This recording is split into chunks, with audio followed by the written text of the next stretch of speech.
Ok, permitir. Está gravando agora. Vamos orar em nome do Senhor Jesus. Depois da oração a gente vai começar o debate. Soberano Deus, graças te dou, ó Pai, por esse momento estarmos aqui reunidos. Te agradeço, meu Deus, pelo teu cuidado, amor e bondade. Senhor, nos instrui em crescer em conhecimento e graça. Pai, eu preciso do Senhor e da tua bondade. Em nome de Jesus.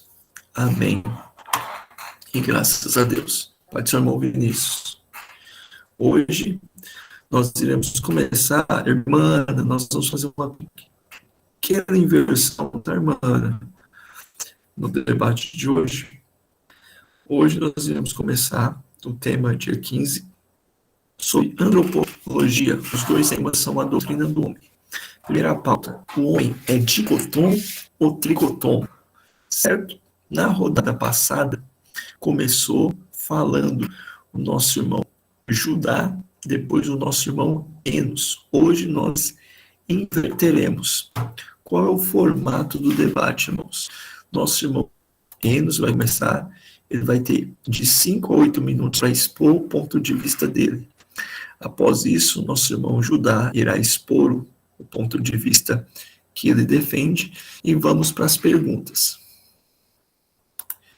Ô, Glória, a irmã Kézia entrou. O irmão Judá vai fazer uma pergunta, o nosso irmão Enos vai fazer uma pergunta, nosso irmão Judá tem resposta, nosso irmão Enos tem a réplica e o nosso irmão tem a tréplica. Acabou. Sem considerações finais. Certo, irmãos? Amém? E glória ao nome de Jesus Cristo. Com espírito de mansidão, porque vocês são santos. Irmão Enos, a hora que o senhor estiver pronto, o senhor me dá um ok para a gente poder começar. Amém? Só gostaria de saber se meu áudio tá dando pra ouvir bem com esse fone que eu tô. Tá dando pra ouvir legal, Alto, Lucas? alto e claro. Alto e claro. Ok. Então tá. Eu vou Então iniciar. agora são 21h03, você tem até 21h22, valendo. Ok.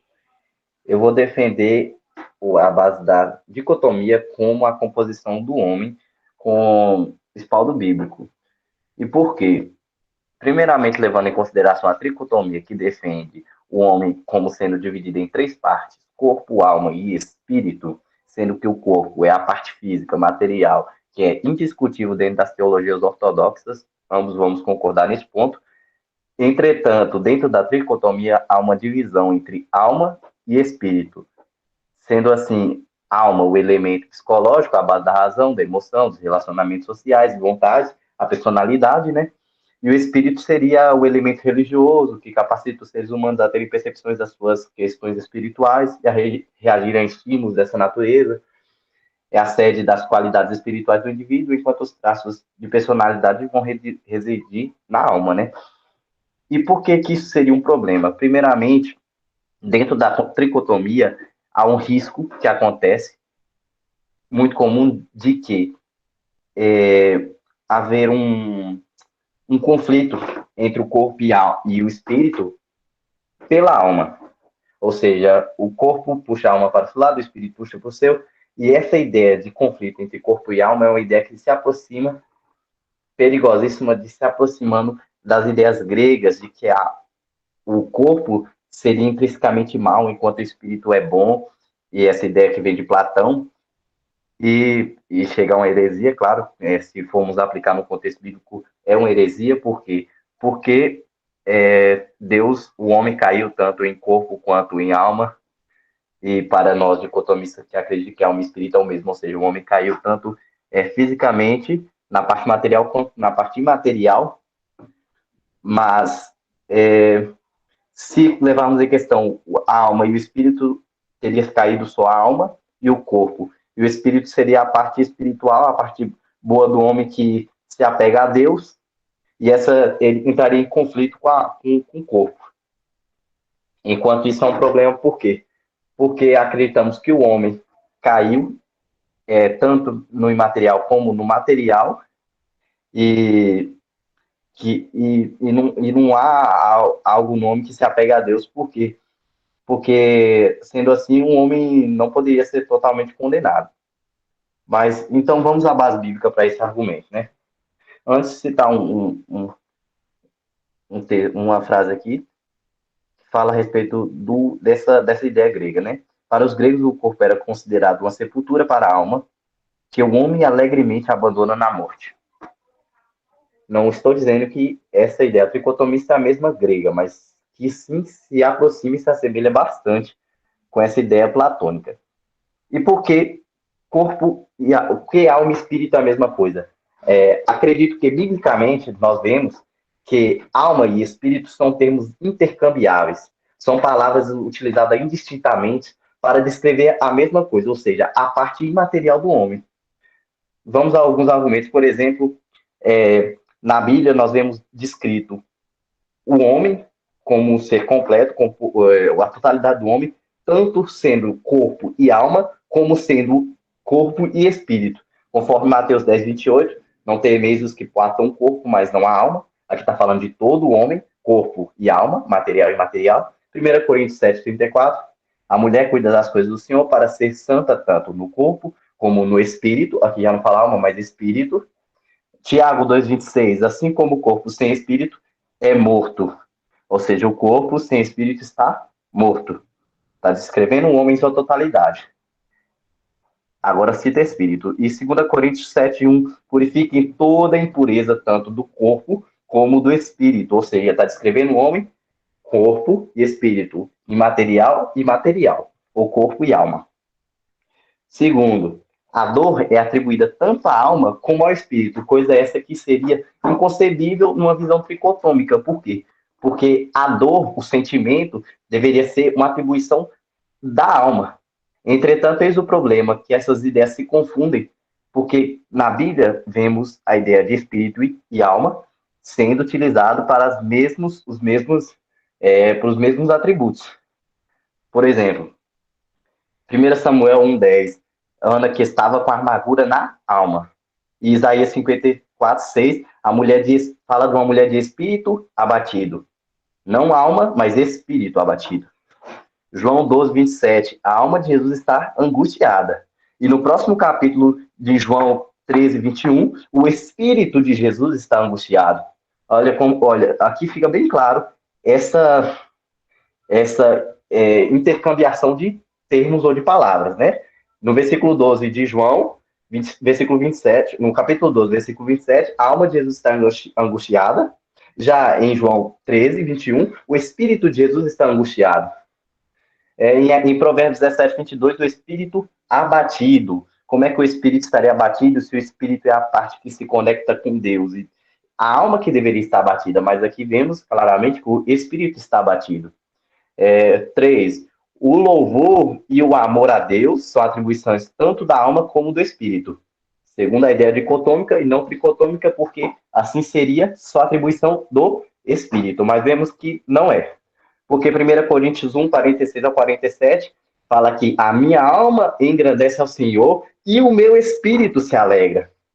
Vemos a alma engrandecendo ao Senhor, que é uma atribuição do espírito, supostamente, e o espírito se alegrando, que é uma atribuição da alma, segundo a ideia tricotomista.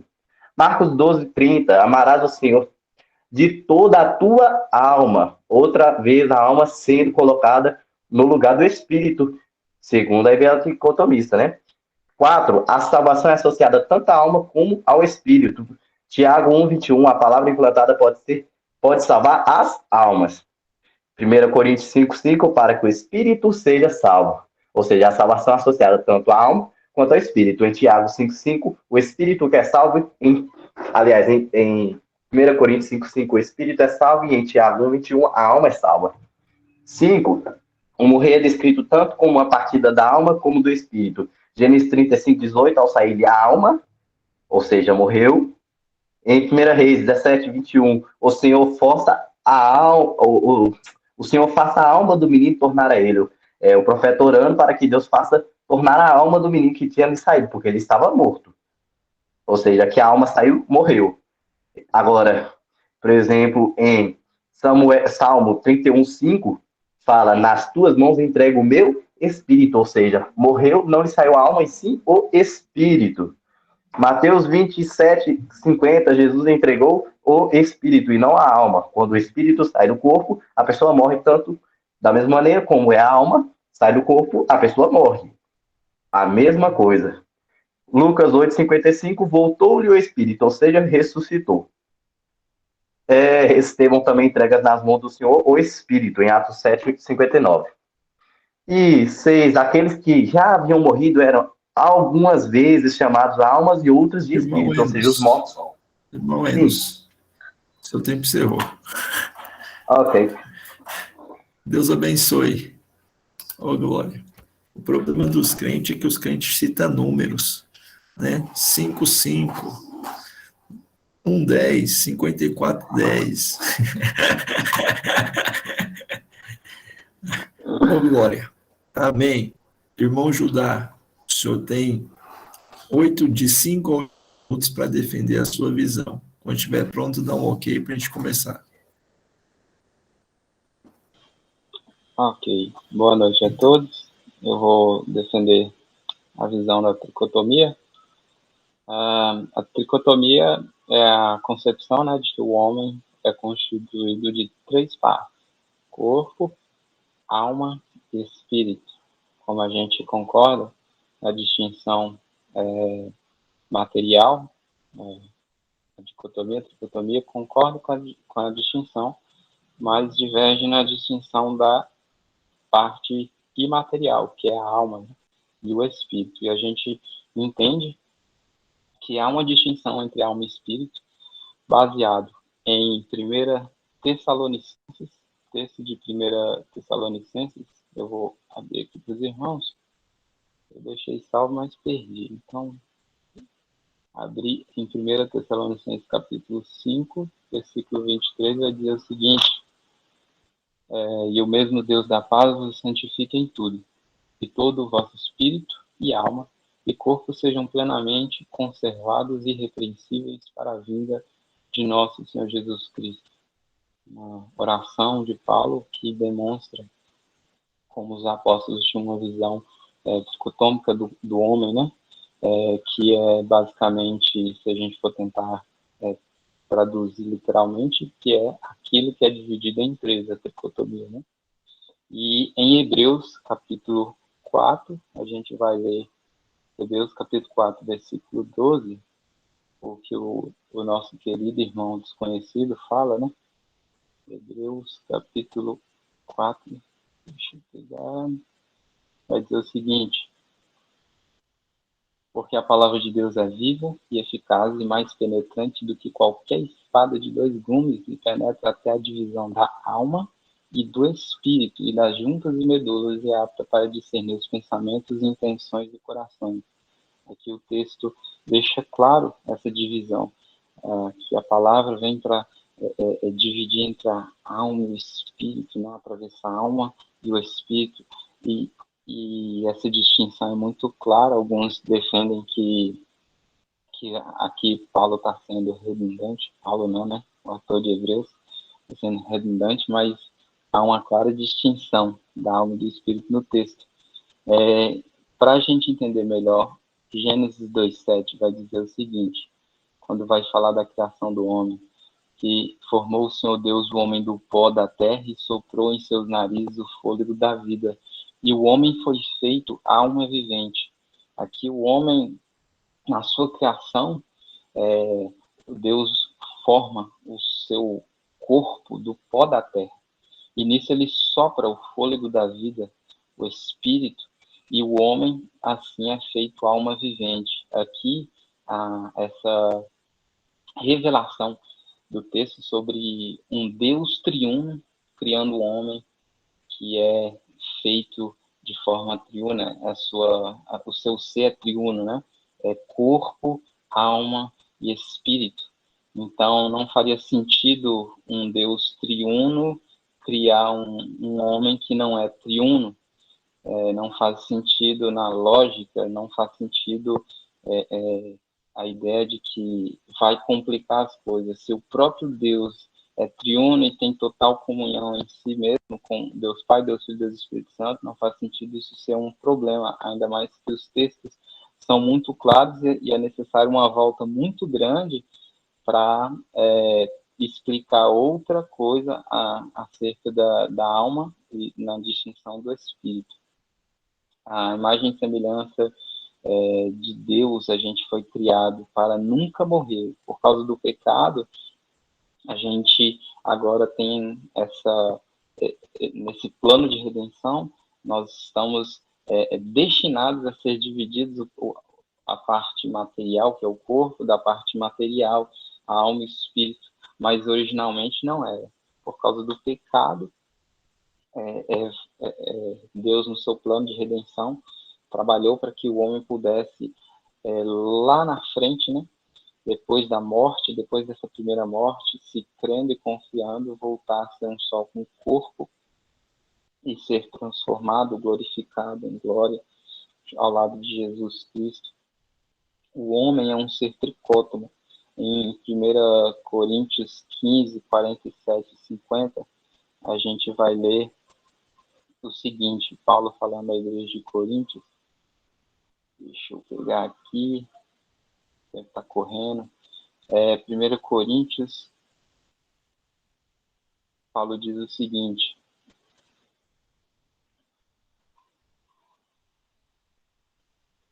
o primeiro homem da terra é terreno, o segundo homem, o Senhor, é do céu. Qual terreno, tais são também os terrenos, e qual celestial, tais também são os celestiais. E assim como trouxemos a imagem do terreno, assim traremos também a imagem do celestial. E agora eu digo isto, irmãos, que carne e sangue não podem herdar o reino de Deus, nem a corrupção herda a incorrupção. E aqui fala do corpo, o corpo que sem os elementos divinos, né? Sem o espírito, sem a alma, ele não tem valor. O corpo é a parte tangível e temporal. E nessa morte física, o corpo se separa da alma. Em 1 Reis, em Salmo 107, a gente vai ler o seguinte. Salmos 107, deixa eu pegar aqui.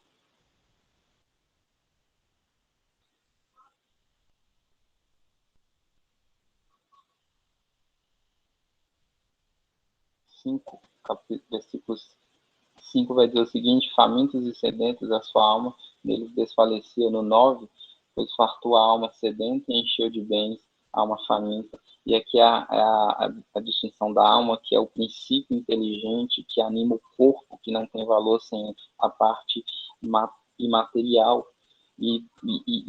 Esse princípio inteligente que é a alma, que anima o corpo, anima ele para que ele se expresse como o do exterior.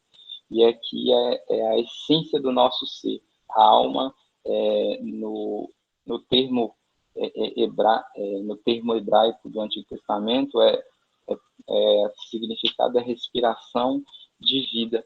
E aí em 1 Coríntios também, novamente, e eu vou correr porque falta um minuto, 1 Coríntios, no capítulo 15, versículo 53, Paulo dizendo novamente: porque convém que isto que é corruptível se revista da incorruptibilidade, que isto que é mortal se revista da imortalidade.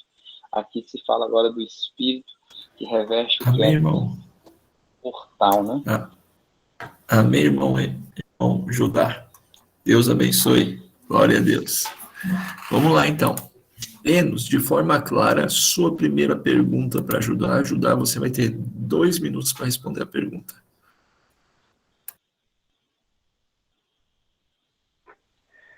Eu gostaria que o irmão explicasse para nós como associamos alguns versículos que citam o Espírito como sendo, por exemplo, em Deuteronômio 2:30, que Deus endureceu o Espírito, ou Salmo 78, que o Espírito não foi fiel, ou Eclesiastes 7:8, que o Espírito é altivo, ou Daniel 5:20, que o Espírito endurece em soberba, ou Provérbios 16:2, que o Espírito será pesado, com a ideia tricotomista de que a alma é quem é a sede dos sentimentos e das emoções e quem será julgada, e não o Espírito que tornará para Deus. Se o Espírito não será julgado, como por exemplo, aqui fala que o espírito será pesado, aqui no texto de Provérbios 16:2, e como o espírito pode se ensoberbecer, conforme o texto de Daniel 5:20, sendo que seriam essas atribuições da alma. Judá, 2 minutos. Ok. Primeiro livro de Romanos, no capítulo 12, livro de Romanos, capítulo 12, Paulo vai dizer no versículo 1 o seguinte: rogo-vos, pois, irmãos, pela compaixão de Deus, que apresenteis o vosso corpo em sacrifício vivo, santo e agradável a Deus, que é o vosso culto racional. E em 1 Pedro, no capítulo 1, no versículo 9, nosso querido Pedro vai dizer o seguinte: alcançando o fim da vossa fé, a salvação da alma. A salvação da alma. E ele está falando no contexto de ser grato e se alegrar na salvação da alma. E em João, capítulo 4, Evangelho de João, capítulo 4, versículo 23 ao 24, Jesus vai dizer o seguinte: mas a hora vem agora em que os verdadeiros adoradores adorarão o Pai em espírito e em verdade, porque o Pai procura tais que assim o adorem. Deus é espírito, importa que os que o adorem em espírito e em verdade. Aqui a gente vê a distinção completa de cada um, e a gente vê que a Bíblia ela não se contradiz. Ela fala de oferecer o corpo em sacrifício, agradecer a Deus pela salvação da alma e adorar em espírito e em verdade. E ela em nenhum momento se contradiz acerca da distinção total do corpo do homem, do ser do homem, sendo corpo, alma e espírito. E esses textos, eles basicamente se explicam nas traduções originais, do qual eu não tenho aqui, mas que apontam quando diz alma. Em outras traduções não se quer dizer realmente a alma. Amém. Em outras não quer dizer realmente o espírito. Amém. Amém. Glória a Deus. Irmão Enos, 1 minuto para réplica. 1 minuto para réplica. Ok, o irmão citou alguns versículos aqui, e realmente eu concordo que a palavra não se contradiz, e tanto é que, como eu disse, são termos intercambiáveis que são usados indistintamente, ou seja, da mesma maneira que você citou aqui a alma como sendo salva, o espírito como glorificando a Deus, tem vários textos que vemos aqui, como que eu citei, que o espírito se endurece em soberba e que o espírito será pesado ou julgado. Os textos que você passou não rebatem o texto que eu passei, não explica ou não justifica o motivo da palavra espírito. Aqui está associado a sentimento de soberba e outros, e ao julgamento de Deus. Só acrescentou mais um argumento, mais uma base no argumento de que vezes espírito é usado de determinada maneira e vezes a alma é usada da mesma maneira, só que de maneiras intercambiáveis. Amém. Amém. Judá, 1 minuto para sua réplica. Não, sem tréplica. Sem réplica. Amém. Judá, a pergunta de forma concisa para o nosso irmão Enos. Ok. Em Efésios 2:1 vai falar assim: e vos vivificou, estando vós mortos em ofensas e pecados. E em Colossenses, capítulo 2, versículo 3, vai dizer o seguinte: Colossenses, capítulo 2, versículo 13, na verdade. E quando vós estavais mortos nos pecados, na incircuncisão da vossa carne, vos vivificou juntamente com ele, perdoando-vos todas as ofensas. A visão dicotômica é como é possível o Espírito dado por Deus estar morto nos pecados, na incircuncisão da carne. Como é possível explicar esses textos na visão dicotômica?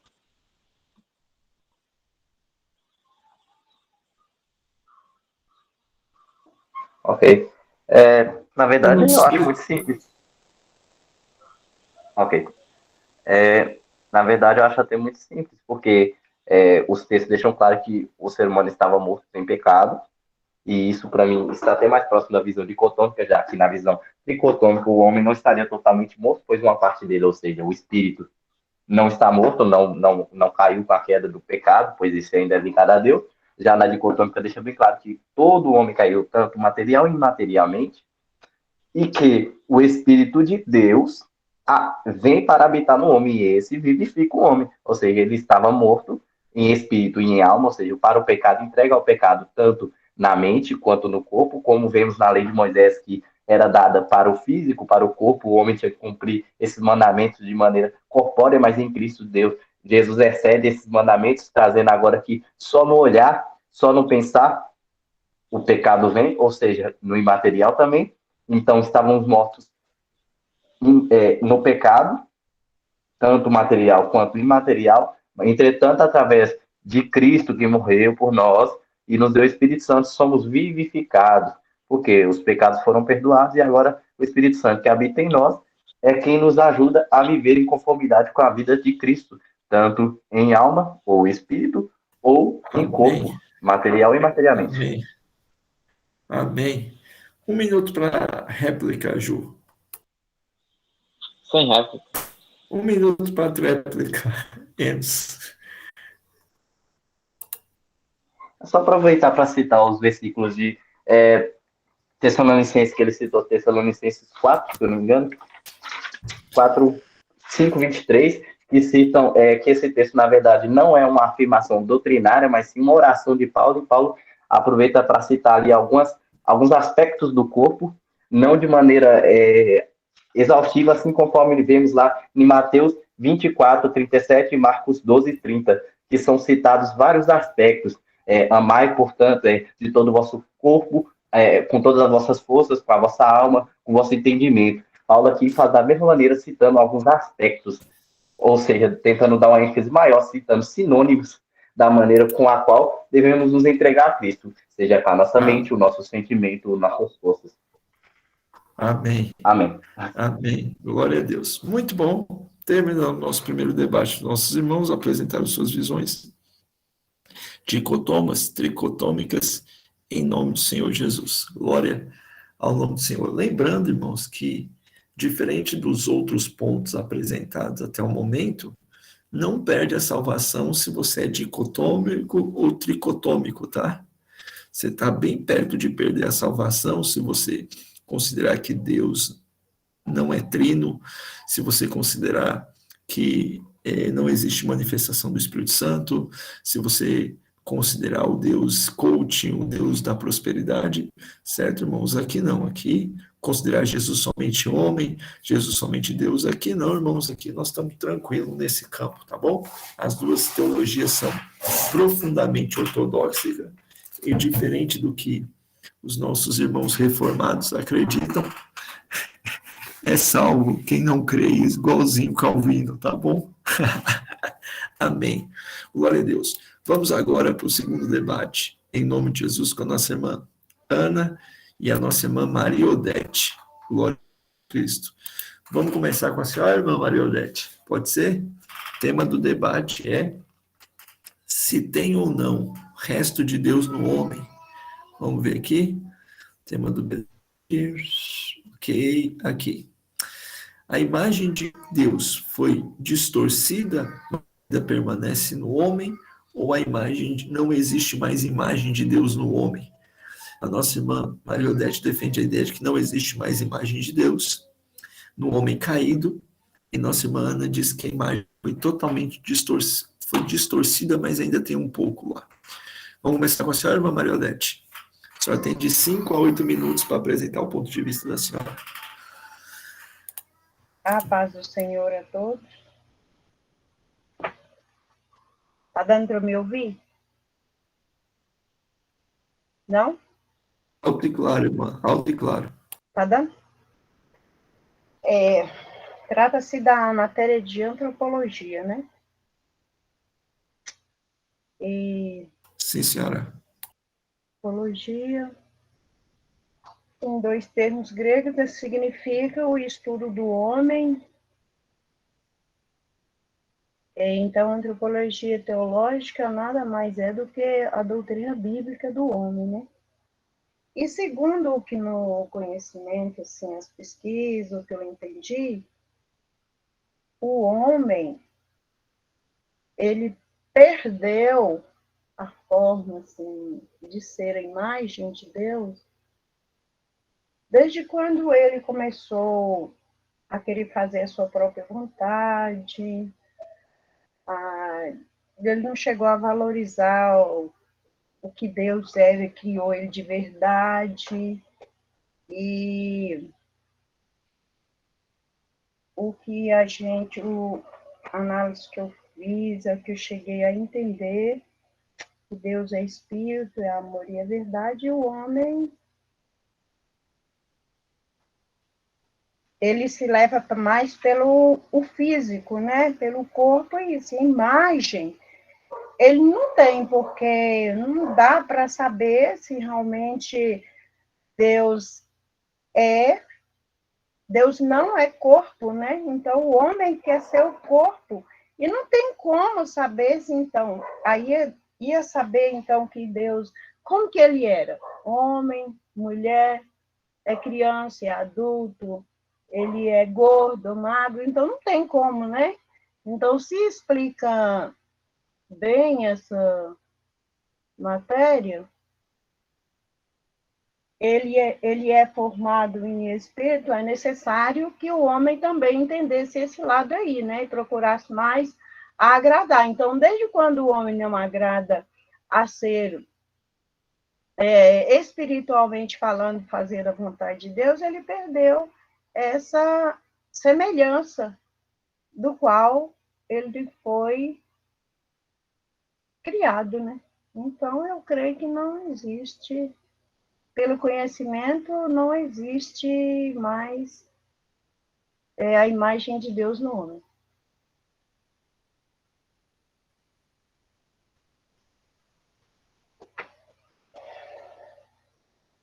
Amém, glória a Deus. Muito bem, irmã. Glória ao nome de Jesus Cristo. Vamos agora para a posição da nossa irmã Ana. Cadê a Ana? Tá aqui? Tá, a flor tá aqui. A fotinha da flor aqui, ó. É um girassol esse negócio aqui, um dente de leão, não sei. Tem essa plantinha aqui. Ok? Ana, vamos lá. Sua posição. A imagem de Deus permanece mais distorcida. Vamos lá. Eu vou falar sobre a imagem de Deus, mas torcida ainda tem no homem, né? No inicinho lá de Gênesis, capítulo 1, versículo 26, fala: façamos o ser humano a nossa imagem, conforme a nossa semelhança. Então, a gente vê aqui no início, Deus já criou, né, o homem à semelhança dele.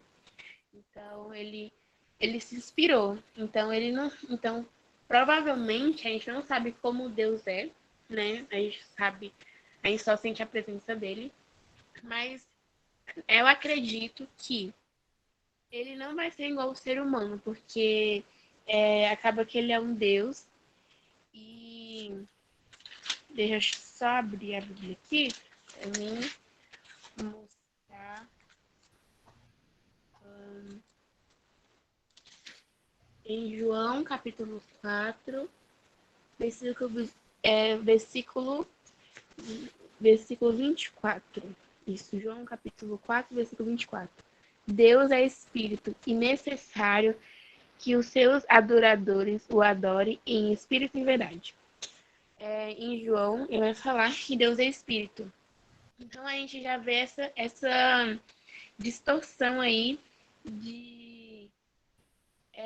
de sentido, né? Que Deus é um espírito, mas no início a gente pode notar que Deus nos fez a imagem e semelhança dele. Então, talvez o Senhor, nosso Deus, tenha um caráter, assim, um pouco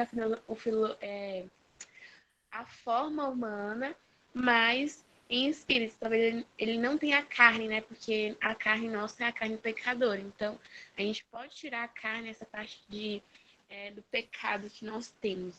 Então, por isso que ele é santo, porque ele é um espírito e ele é Deus Todo-Poderoso, né? Amém.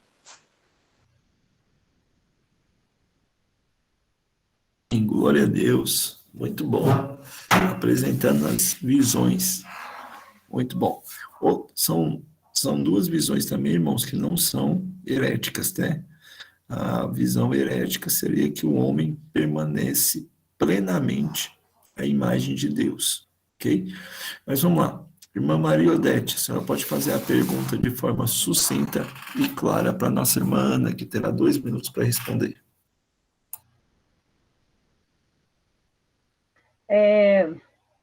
Como explicar a parte, no contraste dessa semelhança aí? No entanto, já sobre a criação do ser humano, vemos que existe algo a mais, a similaridade com o próprio Deus? Existe essa similaridade? Como assim? Se o homem tem essa semelhança, é semelhante a Deus? Como que você explica essa semelhança? Ah, sim, a Como semelhança. explicar a semelhança? Fala, Ana, Ah, 2 minutos. ok. Eu acredito que essa semelhança entre o homem, acredito que foi. Ai, peraí que eu bananei. A semelhança, eu acredito que pode ser na questão do nós termos o Espírito Santo, talvez, né? Porque aí a gente tem o senso ali. Se nós não tivéssemos a carne, talvez nós não seríamos tão pecadores igual nós somos.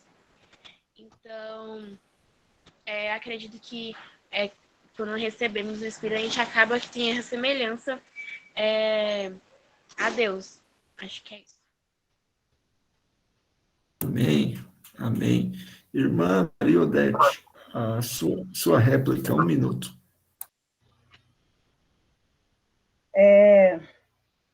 Não sei se é o correto, mas o que eu penso nossa imagem conforme a nossa semelhança ou não é imagem e semelhança? Explica que é imagem e semelhança, mas como? Na forma física, na forma espiritual, como que pode ser? Não a nossa física, não, né? Porque não tem como ser do Deus físico. Trata-se de um Deus espiritual, um Deus que tem a forma de sentir, de amar, ou até muitas das vezes aborrecer do atitudes e algumas coisas praticadas pelo homem, o qual explica nessa situação não física, né, que não tem como, não existe Deus, não é de corpo, nem carne, e nem osso, é um Deus espiritual, Amém, emocional, capacidade de amém. pensar, de sentir, de ouvir. Ana, 1 minuto para sua réplica. Peraí que eu perdi um pouco na pergunta, porque travou aqui. A irmã apresentou a réplica dela, e agora você tem direito de fazer uma tréplica em cima do que você queria completar da pergunta ou em cima do que a irmã comentou. Não vou falar nada mesmo, não. Amém. Ana, faça sua pergunta, então.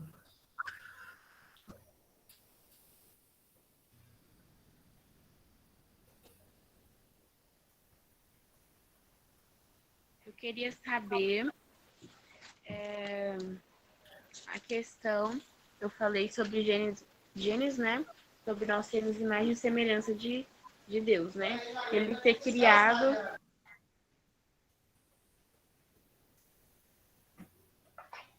Não entendi. eu falei, né, que o Senhor tem nos criado em imagem e semelhança. E aí você falou lá que a gente não tem que Deus não é semelhante, não tem carne e osso, é claro. Mas eu queria saber mesmo se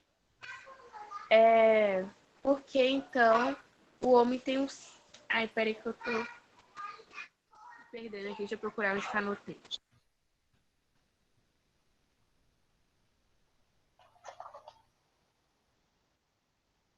Enquanto isso, vamos para os comerciais. Deus é bom e a sua misericórdia dura para sempre. Compre o adesivo na nossa mão. Se esse carro perder o controle, eu estou no céu. Um arrebatamento imediato.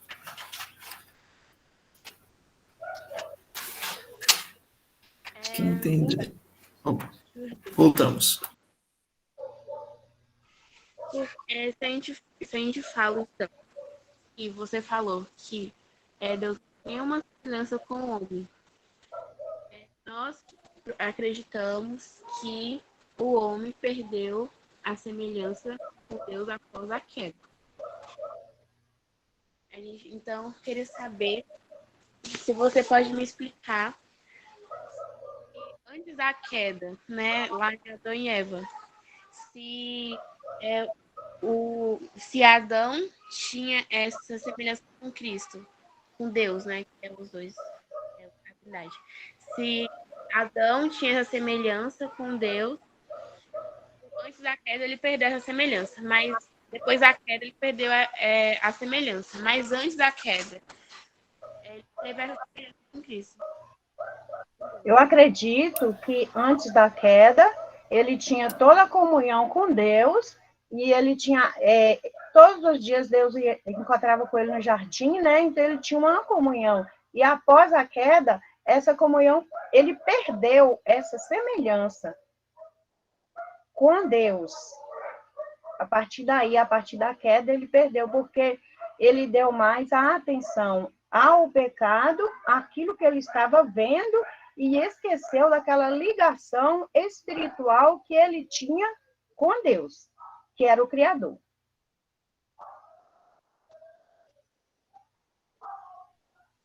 Então você está dizendo que depois da queda ele literalmente perdeu toda a semelhança com Deus? Espiritualmente falando. Ok. Amém. Tem alguma réplica, Ana? Não, tá de boa. Tréplica, irmã? Não, considerado assim mesmo. Amém. Glória a Deus. Deus abençoe as nossas duas irmãs. Glória ao nome do Senhor Jesus. Ô, irmãos, a definição é mais filosófica do que bíblica nesse tema, tá? Para quem defende que o homem perdeu toda a bondade, assim, mas o homem perdeu toda a semelhança de Deus, como que o homem ama, como que o homem cuida, como que o homem tem senso de justiça. Aí alguns defendem que isso chama graça comum. Deus derramou um pouquinho de graça, insuficiente para a salvação, que faz com que o homem consiga fazer coisas boas. Então, o homem não tem a imagem de Deus, mas desfruta da graça comum. Alguns homens perderam a graça comum, tipo Hitler, essas coisas, certo? Para quem defende que a imagem de Deus ainda está, diz que essa bondade, essa justiça, é o resto de Deus no homem. Então, o homem está totalmente morto, mas como Deus o criou corpo, alma, espírito, corpo e parte espiritual, como os dicotomista, Deus permitiu que o resto da imagem dele permanecesse nele, de tal maneira que ele pode amar, fazer justiça, tal, insuficiente para a salvação também. No final das contas, não muda nada na nossa mistura, tá? No final das contas, não muda nada na nossa mistura. O que muda é o seguinte, se a pessoa achar, e aí diz os pelagianos, que é uma falta de é uma falta de honestidade teológica. Os pelagianos dizem que o homem nasce sem o pecado original e ele vai pecando ao longo da vida. Tanto aqueles que acreditam na distorção da imagem de Deus, quanto a perca da imagem de Deus, acreditam que o homem nasce pecaminoso. Amém, meus irmãos? Glória ao nome de Jesus Cristo. Glória ao nome de Jesus. Deus abençoe nossa irmã Ana. Deus abençoe nossa irmã Maria Odete. Deus abençoe nosso irmão Enos. Deus abençoe nosso irmão Judá. Semana que vem, nós vamos tratar de soterologia, que é a teologia da salvação, em 2 tempos.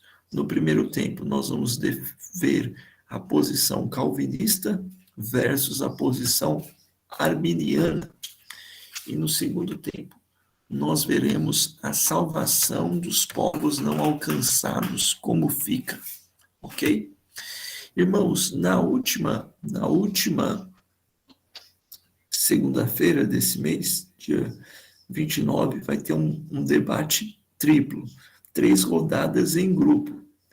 Como que os irmãos podem organizar? Entre em contato com o seu grupo, define quem vai falar primeiro, quem vai responder a pergunta. Lembrando, irmãos, que não é legal um completar o outro, porque o tempo vai ser o mesmo. Então, cada equipe se organize. Nós teremos 3 rodadas de debate. Primeiro debate, sistemas de igreja. Segunda rodada, nós vamos falar sobre o pastorado feminino. E a terceira rodada, deixa eu conferir aqui. Primeira rodada, nós teremos modelos de igreja. Segunda rodada, as mulheres podem ser pastoras. É só 2 rodadas. Ok? Então, os irmãos se preparem para poder defender cada uma das posições dos irmãos. Amém? Que Deus em Cristo abençoe cada um dos irmãos, em nome de Jesus Cristo.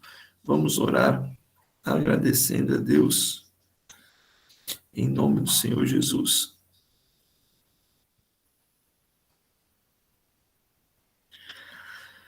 Um motivo especial, irmãos, para orarmos?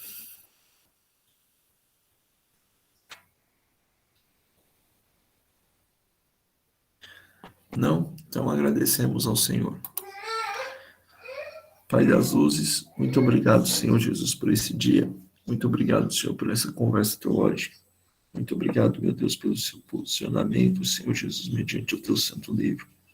Ó Deus, em nome do Senhor Jesus, nos faça amar a tua palavra e viver por ela. Pai, arranca de nós o medo, Senhor, e a preguiça. Nos faça, Pai, meditar profundamente nos teus textos. Senhor, meu Deus amado, dai-nos clareza. Dai-nos, meu Pai, a tua disposição para aprender cada vez mais do Senhor. Abençoa os teus filhos, livrando de todo mal. Em nome de Jesus. Amém. E glória a Deus. Deus é bom. Sua misericórdia dura para sempre. Em nome do Senhor Jesus. Tenha uma ótima noite.